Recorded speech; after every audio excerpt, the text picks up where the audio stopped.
RBVA11, o Fundo de Renda Varejo da Rio Bravo. Vamos ler o relatório de julho de 2025, publicado agora, no dia 21 de julho de 2025. Recentemente se tornou base 10, tem aí, ao que parece, rescisões de contratos de agências bancárias. Veremos então qual é a atual situação do fundo. Esse será o tema do nosso vídeo de hoje. O fundo tem um patrimônio líquido total na casa de 1.666 milhões, 82 imóveis do seu portfólio, uma BL de 300 mil metros quadrados, 17 inquilinos, a última distribuição 9 centavos por cota, tem uma vacância física hoje na casa de 6,9%, um valor de mercado de 1 bilhão e 300, um yield anualizado de 12,7%, prazo médio dos contratos de 6,2 anos, um volume médio diário na B3 de 1 milhão e 600, e na data que eu gravo com vocês, o RBVA11 cota na B3 a R$ 8,43, um P sobre VP de 0,79, uma variação negativa nos últimos 12 meses de 11,62%. A cotação lá no mercado secundário mergulhou aos R$ 7,67 agora, em fevereiro de 2025. Desde então buscou uma pequena recuperação, chegando aos R$ 8,82, mas não consegue sair aí da casa dos R$ 8,00, não superando os R$ 10,80, quando ele ainda era base 100, lá de setembro de 2024. Como comentamos, a última distribuição, 9 centavos por cota, foi paga agora, no dia 15 de julho de 2025, fazendo um yield mensal de 1,06%, anual de 13,27%. Investindo R$ 1.000 há 2 anos em RBVA11, o cotista teria hoje R$ 978, portanto, perdido dinheiro. Ponto de atenção, então, é a questão da rentabilidade aqui do RBVA11, porque esses valores já contam aí com o reinvestimento dos dividendos e, conforme vemos aqui no gráfico do Investidor 10, esta rentabilidade não supera o CDI, não supera o IPCA e também não supera o IFIX, retornando no período negativo de 2,2%, enquanto o CDI rendeu positivo 24,36%, o IPCA 9,67% e o IFIX 7,9%. Então, ponto de extrema atenção aí é a rentabilidade do RBVA11. Mas, voltando aqui para o relatório, a gestão comenta que em relação ao mês, o resultado do fundo foi de 9 centavos por cota, a distribuição de 9 centavos, e ela realizou um grande evento para corretores lá no imóvel Avenida Paulista, localizado na Avenida Paulista 436. Este imóvel já está vago há um tempo e a gestão busca aí recolocá-lo no mercado de locações. Mas, ao que parece, não é somente o Paulista 436, tem algumas situações aqui também em relação a agências bancárias. Já em relação ao BTS para a Porto Belo, lá na Gabriel Monteiro, atingiu o percentual aí de conclusão de 47,7% dentro do previsto, o que é positivo. A área tem um total de 1.838 mil metros quadrados de ABL e depois de pronto o imóvel terá aí a ocupação pela Porto Belo em um contrato atípico com prazo de 20 anos e multa contratual igual ao fluxo do aluguel, o que é ponto positivo. Em relação às movimentações aqui do fundo, pessoal, atenção, hein? Houve o distrato de 3 contratos de agências bancárias para o Santander. Segundo a gestão, no mês de junho, assinou os distratos de locação dos imóveis Candelária, Ouvidor e Recife para o Banco Santander, além também da devolução de um valor de 4 milhões a título de indenização, com pagamento parcelado em junho e julho. Então, houve o distrato em relação a estas 3 agências. O fundo recebeu o montante de 4 milhões a título de indenização e, com isso, pessoal, ele decresce bastante lá em relação ao recorrente. Ponto de atenção, porque hoje o recorrente é na casa de 8 centavos por cota, mas ele tem um potencial de locações lá do edifício Olivetti e também do Avenida Paulista. Tem aqui também um aumento em relação à locação para a Porto Belo, mas com todas essas movimentações, o recorrente do fundo decresce de 8 centavos para agora 7 centavos por cota no curto prazo. Então, ponto de extrema atenção, porque já não suficiente a rentabilidade do fundo, amargando resultados negativos, não superando o IFIX, também não superando o IPCA, tampouco superando o CDI, agora o recorrente do fundo decrescendo de 8 centavos para 7 centavos por cota, porque ele tem os distratos de locação em relação a 3 agências para o Santander.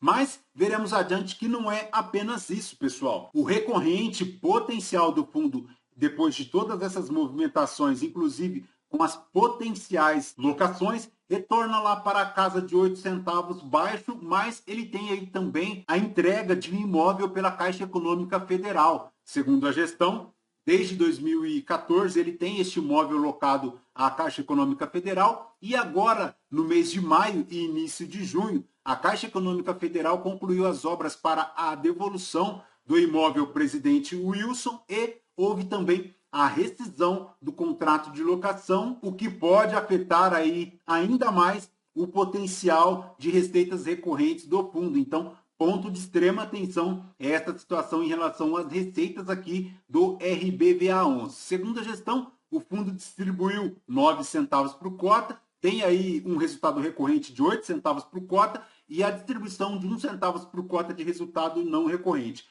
O guidance para o segundo semestre de 2025 segue lá na casa de 9 centavos. Eu tenho minhas dúvidas se o fundo conseguirá manter essa distribuição na casa de 9 centavos, porque o recorrente dele passa a ser agora na casa de 7 centavos, 8 centavos por cota, recebendo aí 1 centavo por cota de resultado não recorrente, a distribuição, segundo a gestão, permanecendo aí na mediana de 9 centavos por cota, isso porque ele tem a projeção de aluguéis provenientes principalmente da entrega do BTS da Porto Belo. E para esta redução de vacância, a gestão comenta que continua com foco nas alocações, na reciclagem de carteira e também na redução da vacância através da visita e tratativas com potenciais locatários, a exemplo dos imóveis Santos, Curitiba e Avenidas. Tem aí também a requalificação dos ativos para melhor atratividade, buscando então esta redução da vacância. Para o DRE do fundo em julho de 2025, ele fez um total de R$ 17.515.000 de receitas imobiliárias, decrescendo bastante lá das receitas de maio de 2025, quando então eram na casa de R$ 21.595.000, formando aí após as despesas de R$ 2.654.000, 15.236.000 de resultado. Só que deste resultado, o fundo distribuiu apenas R$ 14.052.000, 9 centavos por cota, seguindo aí com um resultado acumulado bem ínfimo. Ponto de extrema atenção é esta situação toda aqui do RBVA11. Em relação ao resultado da distribuição, ele tem um delta negativo em relação no comparativo dos anos anteriores, isso porque ele vinha na distribuição de 10 centavos por cota e agora decresceu para 9 centavos, com grandes chances de reduzir essa distribuição lá para a casa de 8 centavos por cota. Em relação a esta distribuição de 9 centavos, ele faz um yield anual de 12,7 e na composição do patrimônio líquido do fundo, ele tem 1.793 milhões em imóveis, 85 milhões em FIIs, 14 milhões aqui em renda fixa e caixa, 52 milhões de valores a receber, um ativo total na casa de 1.946 milhões, 231 milhões de CRIs e aquisições a pagar, 51 milhões em outros, finalizando aqui na casa de 1.663 milhões de patrimônio líquido. Lembrando que em relação a essas aquisições, veremos adiante, se referem ao patrimônio incorporado lá do RBED11, finalizando a cota patrimonial na casa de R$ 10,66. Em relação à rentabilidade do fundo, agora para junho, foi negativa de 1,73, enquanto o CDI rendeu 1,1, o IFIX retornando 0,63, tudo isso no valor de cota referência inicial de R$ 8,53,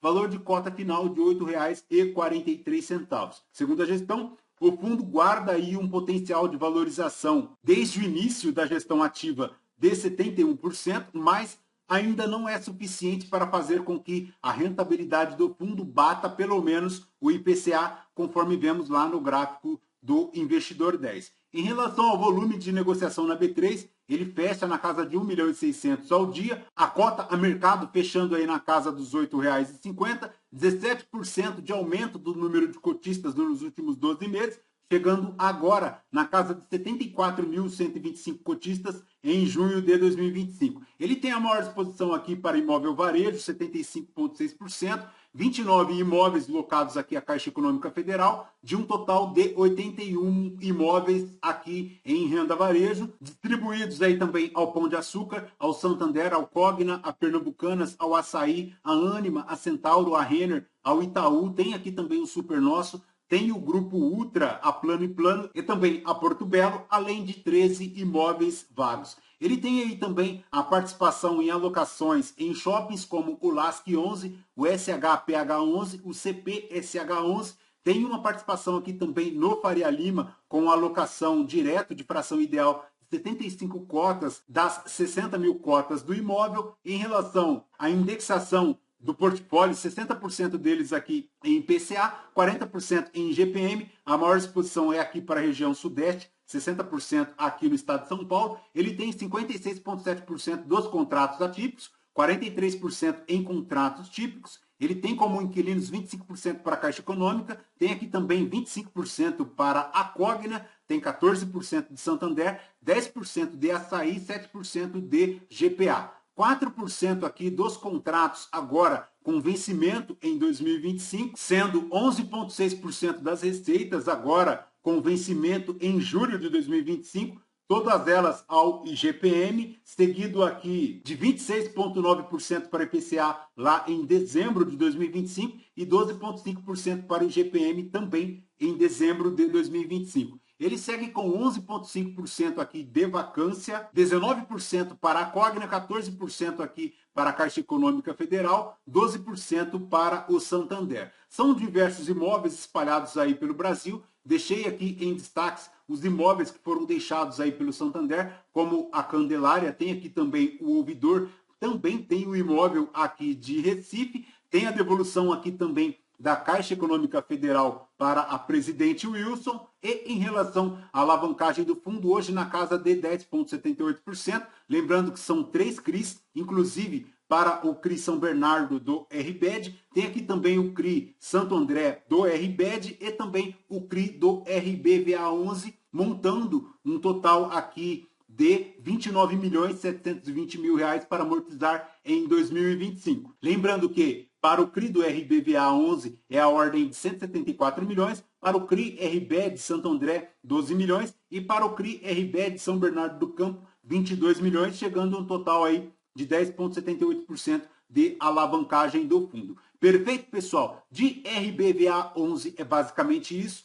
Ponto de extrema atenção é a rentabilidade do fundo, também a situação de vacância em relação às agências bancárias, isso porque o cenário atual do fundo e também o cenário macroeconômico brasileiro aponta uma situação aí de possível quebra na economia. Tudo isso combinando com Selic chegando a 15% e também uma inflação no curto prazo aí na casa dos 5,5%, bem turbulenta também no cenário de curto prazo, e também temos a situação do tarifaço atingindo o Brasil na casa de 50% em relação às exportações, o que também afeta o fluxo financeiro e, consequentemente, afetando toda a cadeia econômica brasileira, e com as agências bancárias aqui não é uma situação nada diferente, principalmente também na situação do varejo, da renda de varejo. Então, ponto de atenção são todas essas situações aqui em relação ao RBVA 11. Perfeito, pessoal? Lembrando que este vídeo não é uma recomendação de compra ou de venda de nenhum dos ativos aqui mencionados. Aos novos inscritos, bem-vindos. Você que permanece conosco, muito obrigado por isso também. E você que ainda não é inscrito, considere se inscrever, deixe seu like, seu joinha, porque tudo isso nos fortalece aqui na produção de conteúdos.